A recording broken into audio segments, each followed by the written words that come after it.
Hello, hi everyone. I'm Sandhya. I'm your botany lecturer.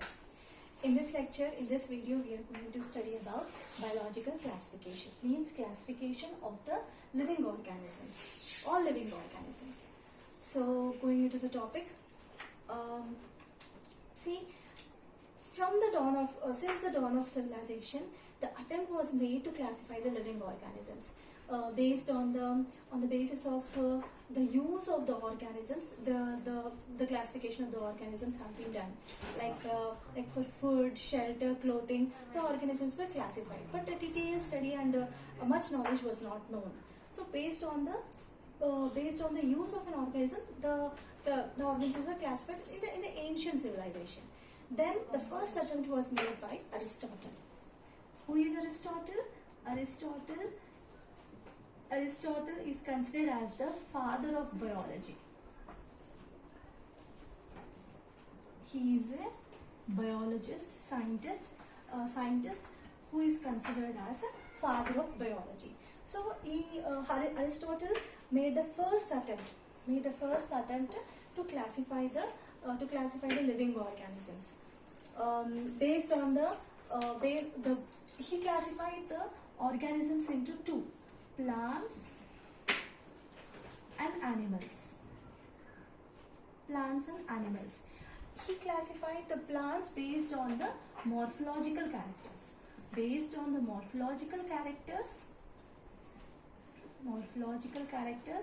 The plants were classified as herbs, shrubs, and trees based on the morphological characters. Then animals were classified into red blood organisms and the organisms which are not red blood organisms, red blood organisms. Okay, so plants based on the morphological characters, he classified them as herbs, shrubs, and trees. Herbs means which are going to a smaller height to less height. Shrub means little bit higher plants. Then trees means big trees. So herbs we can give example like tulsi. Shrubs we can give example like the dura, hibiscus. They grow to certain height. Okay, certain height. Then trees, they are big trees like banyan tree, neem tree, like this. Where the stem is very much stout and big trunk is present. Herbs, very weak stem, herbaceous stem. Like that, he classified the plants into herbs, shrubs, and trees. Animals into organisms which contain red blood cells and organisms which do not contain red blood cells. This was the first attempt made by the Aristotle. Then, after few years, after a few centuries, Carolus von Linnaeus, he classified the living organisms into two. He also into two groups. That is plants, Plantae and Animalia.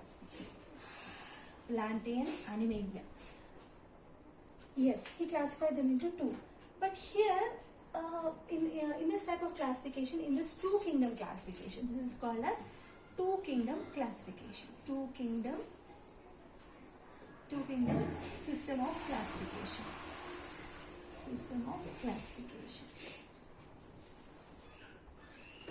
In this system, many of the large group of organisms were not classified under either of the kingdoms, either in the Plantae, either in the Animalia. It doesn't come in the Plantae or Animalia.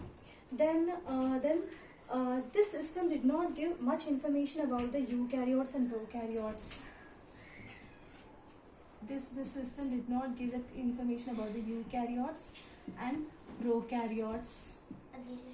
Then unicellular and multicellular organisms. Then photosynthetic and non-photosynthetic. Photosynthetic and non-photosynthetic organisms were all grouped under one they're all grouped together. So much difference was not shown. Like for example, if we take the example of eukaryotes and prokaryotes, like prokaryotic bacteria, in this prokaryotic bacteria and blue multicellular, or you can say blue green algae, which is eukaryotic, they are all grouped under plantae. Prokaryotic bacteria and blue green algae, eukaryotic, they are grouped under one. So much difference was not shown. So you might be wondering what is prokaryotic and eukaryotic. Prokaryotic organisms are those organisms which are having false nucleus or earlier nucleus, or a well-developed nucleus is not present, and the nucleus is not covered by a double membrane. It is not covered by a nuclear membrane. It's a underdeveloped nucleus. It is not covered by a nuclear membrane. It is prokaryotic. Pro means earlier or primitive. Karyo means nucleus. So here primitive nucleus, where the nucleus is not well developed. Then eukaryotic in the sense, eu means true. Karyon means nucleus. Here the true nucleus is present. The well developed nucleus is present, and the nucleus is bound by the double membrane nuclear membrane. The nucleus is covered by the it is bounded by the double membrane nuclear membrane. Then so here prokaryotic bacteria and blue green algae, they are all grouped together. Then unicellular and multicellular. The unicellular, coming on to unicellular and multicellular organisms are also grouped together. Like for example, Chlamydomonas and Spirogyra. Chlamydomonas is unicellular, Spirogyra is multicellular. They are grouped together. So much difference was not shown. Then coming on to the heterotrophic fungi and autotrophic green plants. Were all grouped together. You might be wondering what is heterotrophic now. Heterotrophic means that is a mode based on the mode of nutrition. They are called as heterotrophic. Means this fungi is going to depend on other organisms for their food. They depend on other organisms.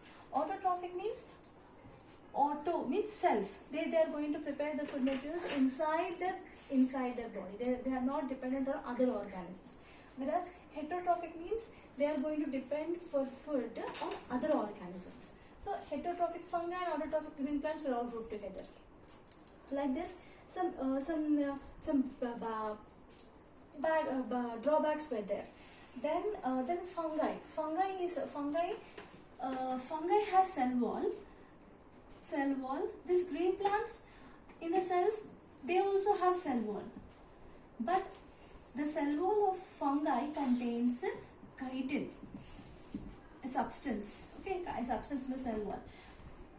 And the green plants, the cells contain cellulose in the cell wall. So in green plants, cellulosic cell wall is present, whereas in fungi, chitinous cell wall is present. So this difference was also not mentioned, not given in matter. So these were the drawbacks, where in this two kingdom system of classification given by Linnaeus, the drawbacks were eukaryotes and prokaryotes were grouped together, unicellular and multicellular were grouped together, then photosynthetic, or you can say autotrophic and heterotrophic were grouped together. These were the drawbacks. So several attempts were made, and several characters were also taken into consideration to classify the living organisms. Like for example, gross morphology, cell structure, nature of cell wall, mode of nutrition, habitat, methods of reproduction, evolutionary relationships, etc. All these were taken into consideration to classification or to classify the living organisms. So a very after Linnaeus, there are another scientist called as R.H. Whittaker.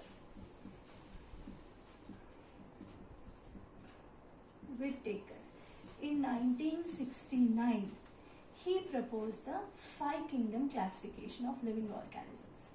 Five kingdom classification. Five kingdom classification of living organisms.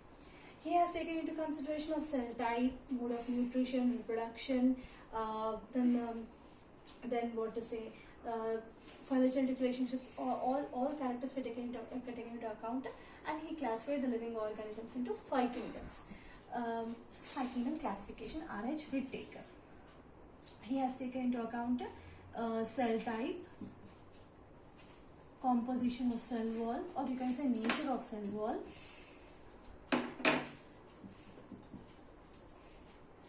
nature of cell wall, then mode of reproduction, mode of reproduction,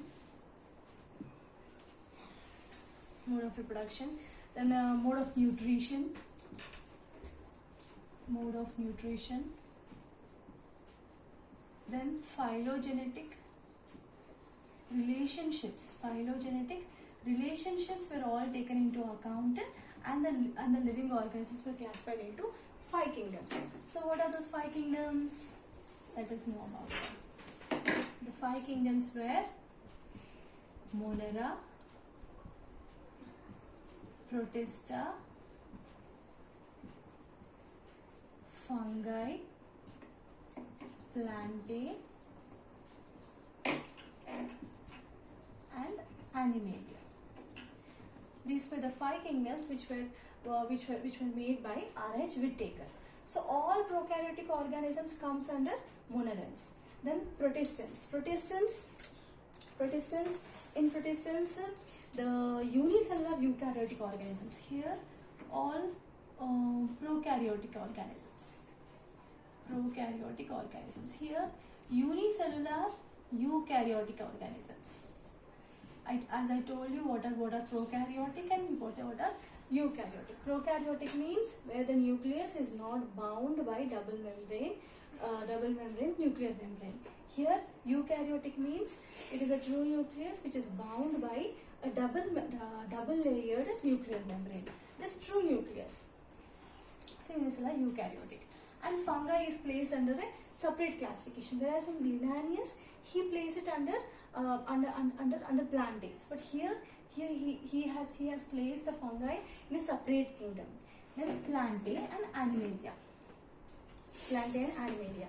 And also in this he has combined the Chlamydomonas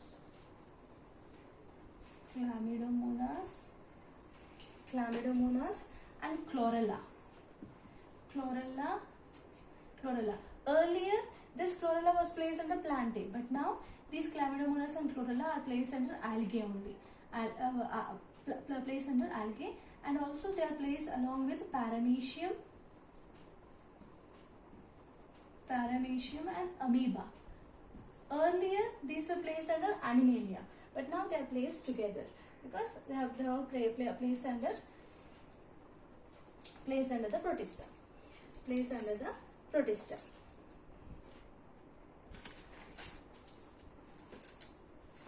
Chlamydomonas, Chlorella, Paramecium and Amoeba, they are all placed under the kingdom Protista. Earlier, this Chlorella was placed under Plantae. Then Paramecium and Amoeba were placed under Animalia, but now they are clubbed together. Now coming on how they differ, how these kingdoms differ in the characters we are going to study now. Differ in their characters. So the five kingdom classification has five kingdoms. This Monera, Protista, Fungi, Plantae and Animalia. Here I have made a tabular column for clear understanding. So characteristics of the five kingdoms. What are the five kingdoms? Monera, Protista, Fungi, Plantae and Animalia. So on what basis they are classified? What are the characters which are taken? First one is cell wall. First one is cell type, sorry. So first one is cell type. Second one is cell wall. Third one is nuclear membrane. Fourth one is body organization. Then mode of nutrition. First one, this is the first character, cell type. So monerans are prokaryotic, Protista are eukaryotic, fungi are eukaryotic, plantae are eukaryotic, Animalia are eukaryotic. Now you tell me what is prokaryotic and eukaryotic? As I told you, as I told earlier, prokaryotic are the primitive organisms where they have a underdeveloped nucleus, but it is not covered by any nuclear membrane. Eukaryotic organisms are those organisms where a true nucleus is present, which is bound by double layered nuclear membrane. So only the monerans are having the prokaryotic organisms. This is about the cell type. Coming on to cell wall. Cell wall is present in all except in Animalia. In Monera, cell wall is present but without cellulose, that is non-cellulosic. So when cellulose is not present, what is present? Polysaccharide and amino acids are present in the cell wall of the monerans. Then Protista, it is present in some organisms. The cell wall is present in some protistans. Whereas in fungi, cell wall is present but it is having chitin. Chitin, the chemical composition of the cell wall of the fungi is chitin. Whereas in plants are having the cell wall and it is made up of cellulose. In animals, the cell wall is absent. So the absence of the cell wall is a characteristic feature or the defining feature or the distinguishing feature between the animal cell and the plant cell. The plant cell has a cell wall, the animal cell doesn't have a cell wall, and the plant cell has cellulose, whereas in fungi the cell wall is made up of chitin. So that is about the characteristic features based on cell wall. Coming on to the third character, nuclear membrane. As in the cell type we said it is a prokaryotic, here the nuclear membrane is absent. As they are prokaryotic, the nuclear membrane is absent. And protistans, fungi, plantae and Animalia, they all are eukaryotes. That means the nuclear membrane is present. So nuclear membrane is present. So present. Coming on to the fourth characteristic feature, body organization. That is unicellular or multicellular. So if you take monerans, they are cellular. This also, protistans are also cellular. Here fungi are multicellular. Many number of cells are present and they are present in the form of loose tissue in fungi. But in plantae, the tissues, cells are there, they are multicellular. This multicellular will form into tissues will form into organs. So that is about the plantae. In Animalia, cells are there, tissues are there, organs are there and organ systems are there. That is about body organization. Coming on to mode of nutrition. Mode of nutrition means how the food is prepared or taken by these organisms. Monera. In Monera, autotrophic and heterotrophic type of nutrition is there. So based on nutrition, based on mode of nutrition, the organisms are classified into autotrophic and heterotrophic. Okay, autotrophic and heterotrophic. Autotrophic organisms are those organisms which are going to prepare the food materials inside their body. They are not dependent on other organisms. Whereas I told you earlier also, heterotrophic organisms are those organisms which prepare, which for their food they are dependent on other organisms. So autotrophic are divided into again two. It is for chemosynthetic and photosynthetic. Chemosynthetic means they prepare the food materials with the help of sulfur and all those like things, other chemicals. Photosynthetic means they prepare the food materials in the presence of light. So autotrophic are divided into two, that is chemosynthetic and photosynthetic. Photosynthetic, they prepare the food materials in the presence of light. Chemosynthetic, in the presence of some inorganic materials like sulfur, like that. Then heterotrophic are again divided into three types actually. Parasitic, saprophytic and holozoic. But here monerans are saprophytic and parasitic. Saprophytic means what? Saprophytic means these are the organisms which are dependent on the dead organisms. Parasitic, these are the organisms which are going to live on other organisms for their food. For the nutrition, they depend on other organisms. So those organisms are called as parasites. The organism in which these parasites live, those are called as host. So heterotrophic nutrition is divided into saprophytic and parasitic here. Saprophytic, these are the organisms which depend on dead organisms. Parasitic, on other living organisms they are going to depend. Then coming on to Protista. Protista also autotrophic is there, heterotrophic is there. Autotrophic mainly photosynthetic is present. Instead of chemosynthetic, photosynthetic is present. Means they are going to prepare the food materials inside their body in the presence of light. Then fungi. Fungi no autotrophic. They are heterotrophic. They are heterotrophs. They are going to prepare their food materials from other organisms.